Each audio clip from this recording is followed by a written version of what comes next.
Hey everybody, welcome back to another episode of Digital Health Entrepreneurship.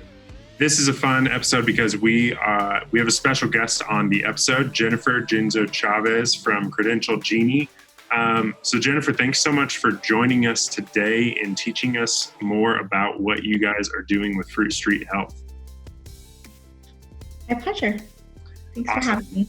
Yeah, so Fruit Street hired Credential Genie to help with credentialing all of our physicians for our new telemedicine product, Kovan MD, but they've also been helpful in getting us contracts with commercial health plans. Jennifer, can you just give everyone an overview of what your company does? Yeah, so Credential Genie is a national software and credentialing company. So we assist with credentialing anyone and everything, including facility credentialing, physician credentialing, medical groups, private practices. We provide services and full outsourcing. So basically a company can come to us and hire us to be their virtual credentialing department. They get assigned a credentialing specialist to their account who manages everything from physician onboarding to keeping physicians and their documents and files in compliance. We do it across the board nationally. And what I've been amazed at is how Jennifer has helped us to get contracts with commercial health plans relatively quickly at a shocking pace. I mean, typically for our diabetes prevention program, it's been this multi-year sales cycle of, contact an executive at XYZ health plan or employer and just follow up with them every 3 months, every 6 months. But in some cases, we've been able to get contracts relatively quickly.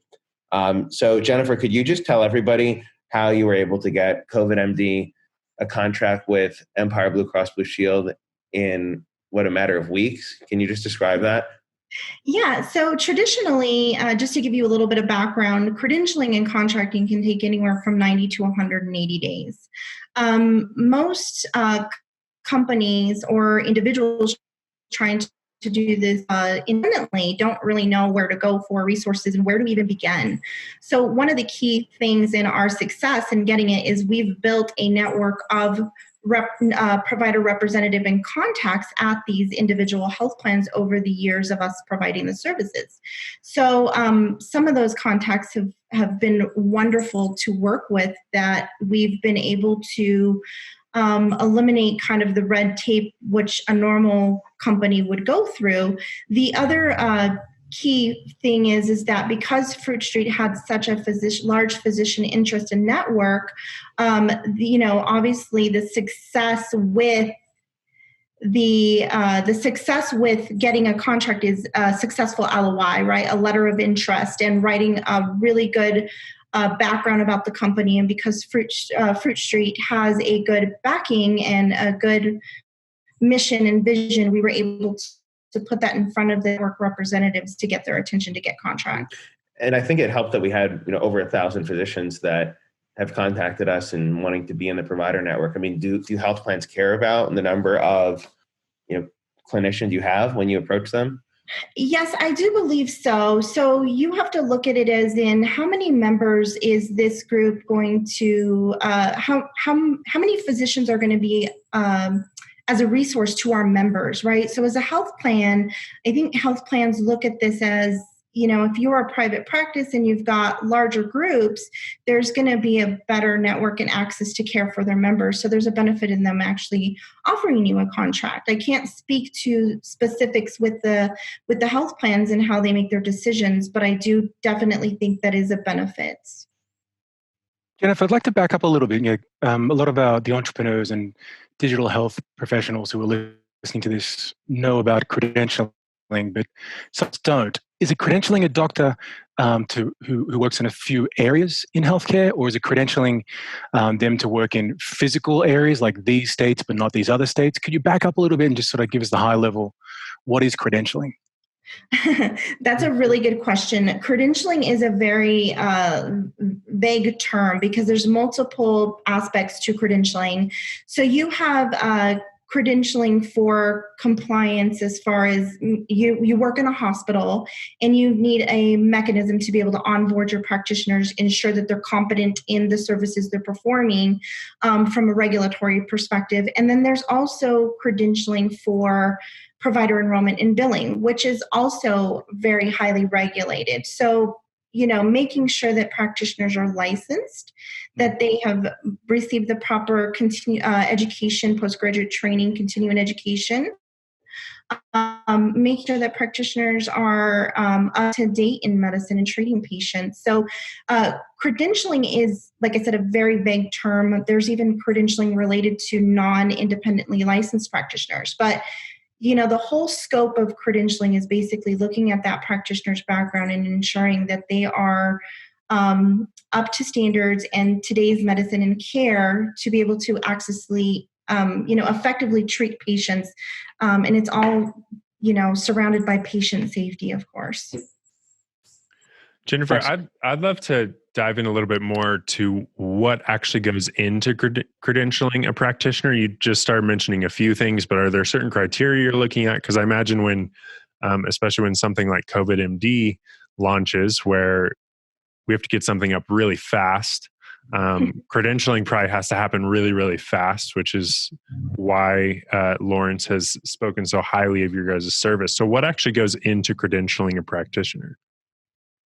So there's different steps into credentialing. At a high level, there's basically onboarding of practitioners, collecting and gathering their data, which effectively we're able to do paperless because we have a customized software that does that for us. So collecting, gathering the information that you need to actually begin the credentialing. The second phase is actually performing primary source verifications. And again, it's checking that physician's credentials, making sure that they're licensed and, looking back on any history they have, running a national practitioner data bank, et cetera. And then there's also the credentialing from the contracting perspective. So, Fruit Street has its requirements that we set for them and said to quickly onboard a practitioner at a minimum. Let's gather criteria. Let's start the process. We created that criteria really quickly, and we're able to onboard physicians fast and expeditiously. And now contracting and credentialing. So for every health plan across the state, there is no consistency in requirements of what is required to credential a physician. So it is it's a very interesting process when it comes to working with health plans. So some health plans are going to have stricter requirements and some are going to have lesser. But that's pretty much the gist of it now is, coming up with that criteria, ensuring that you're meeting at least the baseline criteria for most health plans across the board.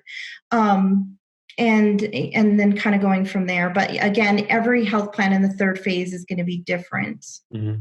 Yeah, I find the process really interesting. I mean, when you got that initial contract back from Empire Blue Cross Blue Shield, it was pretty amazing because it defies all normal business logic. I mean, it was literally a contract that didn't even say what we were getting paid. I mean, typically business people think of, I'm delivering a service or I'm selling a product, I'm getting paid X amount. That's not exactly how it works. So can you kind of explain what that means when you get these 60-page contracts back? I mean, what are they called? Like participating provider agreements or something like that?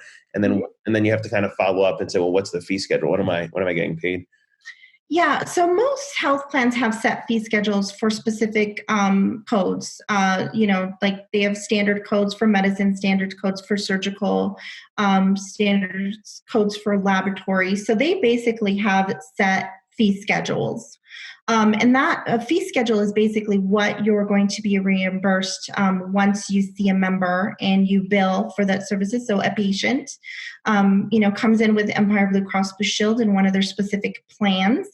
The health plans will designate a certain fee schedule for reimbursement, which means Fruit Street would get reimbursed for that provider's professional services or services provided.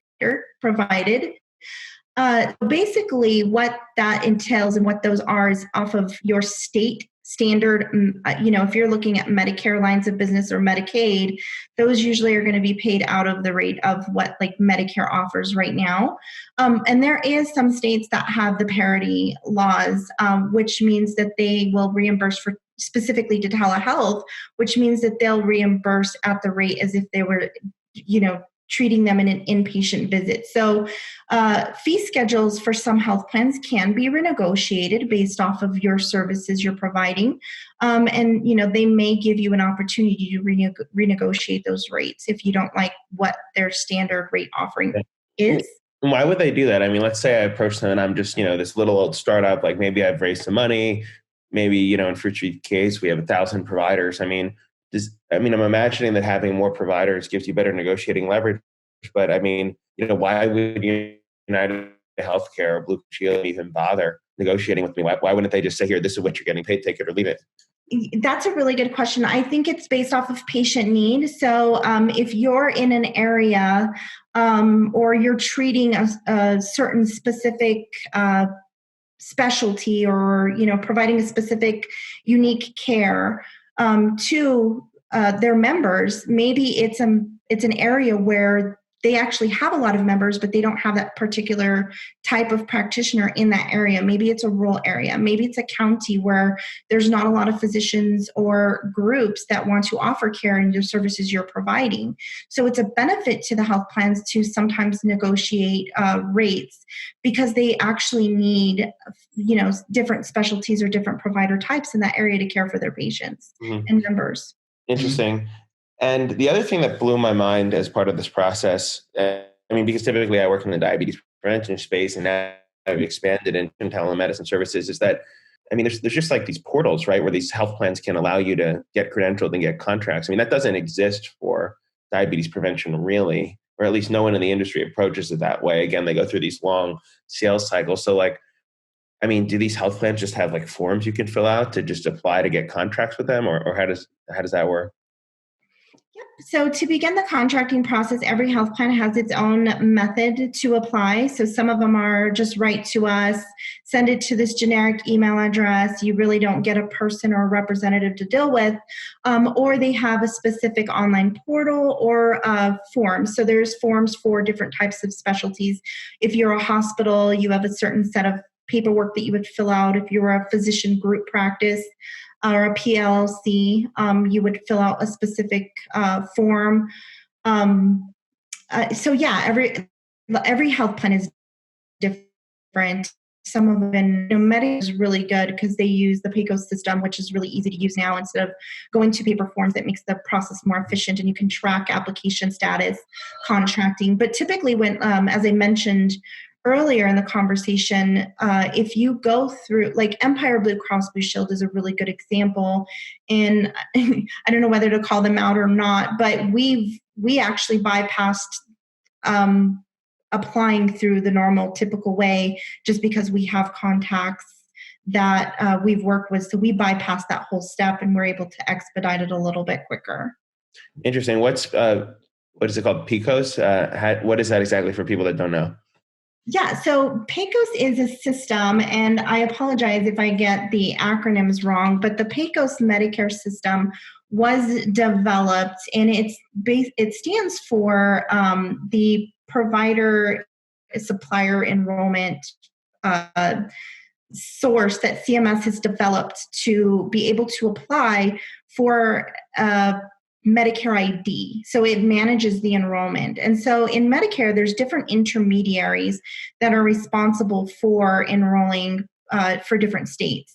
And so Pecos actually is a really good software we really like it in the credentialing world. And this might be the nerd in me coming out and loving and having passion in credentialing and doing it for so many years, but it really makes the process much better because different intermediaries worked differently when it came across paper and they tracked it different ways. So Pecos really brought it all together to make it more efficient.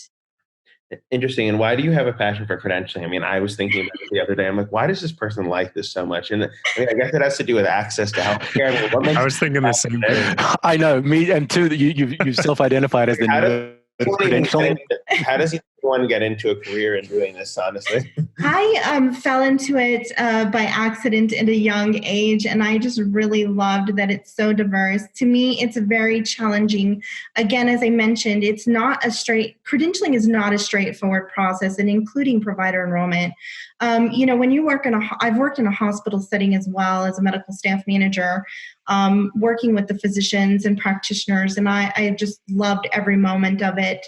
But from the provider enrollment perspective and what we do now with the company that I do it for now, Credential Genie, every day is a challenge for us. And, us taking that burden from groups and physician groups where they can continue to provide patient care, where we can fight the battles with the health plan, it just excites me for some reason.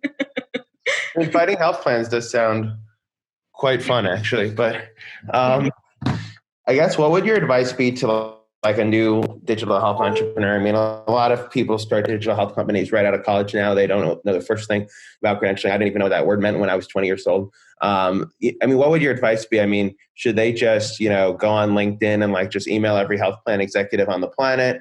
Or should they kind of hire someone like you? I mean, I think that, getting a contract with these health plans is one thing, and that kind of gives you that hunting license to market to their patients, but it doesn't necessarily mean that the health plan is going to actively push you as the telemedicine solution. I mean, so I don't know. Do you have any thoughts there?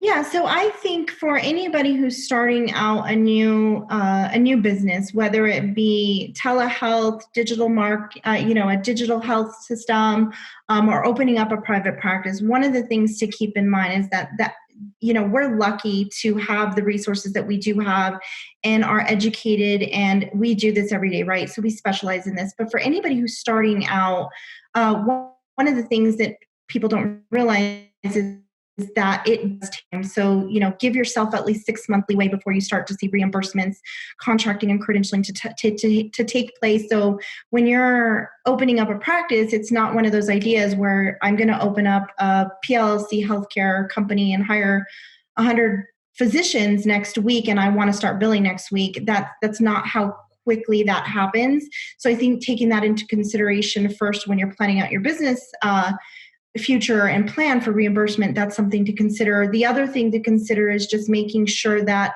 outsourcing this to people who do this every day is going to be probably more beneficial. So just because a practitioner gets contracted and credentialed, there's still ongoing maintenance for that to keep that practitioner credentialed and in network. So there's, something called CAQH, which most health plans use, which is a universal application where they pull data and making sure that they're